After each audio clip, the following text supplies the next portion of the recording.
Hello everyone, কেমন আছো? আমি বর্ণালী লাইফস্টাইল ব্লগে তোমাদের স্বাগতম।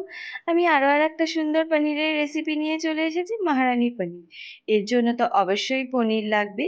আমি পনিরগুলোকে এরকম করে কেটে নিলাম, দেখো এক একটা করে। তারপর নুন আর লঙ্কা গুঁড়ো দিয়ে পনিরগুলোকে মাখিয়ে নিলাম। এখানে আমি রেড চিলি পাউডার অ্যাড করেছি, কাশ্মীরি লঙ্কার গুঁড়ো নয় কিন্তু। ভালো করে একটু মেখে নিতে হবে পনিরগুলোকে। দেখো মেখে নিচ্ছি।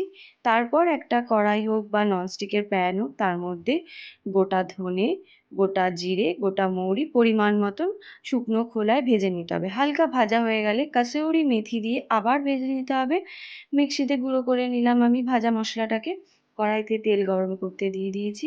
কেটে রাখা পনিরগুলোকে আমি এক এক করে ভেজে নিচ্ছি। দেখো আমার পনিরগুলোও ভাজা হয়ে গেছে। তারপর আরও একটা পেস্ট তৈরি করতে হবে, কাজু, পোস্ত, আলমন্ড। আবার টমেটো, আদা, কাঁচা লঙ্কার পেস্টটাও করতে হবে। আমি কড়াইতে ওই তেলটা ছিল বাদবাকি, তারপরে কিছু পরিমাণ তেল অ্যাড করে হিং, গোটা জিরে ফোড়নে দিয়ে দিয়েছি।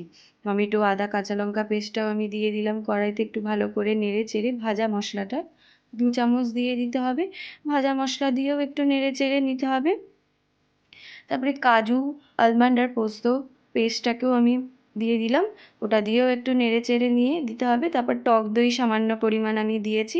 টক দই দিয়ে ওটাকেও নেড়ে চেড়ে নিতে হবে। দেখো মশলাটা এখন ভালো করে নেড়ে চেড়ে দিয়ে মশলার গা থেকে যখন হালকা তেলটা বেরিয়ে যাবে, ভাজা পনিরগুলোকে আমি দিয়ে দিলাম।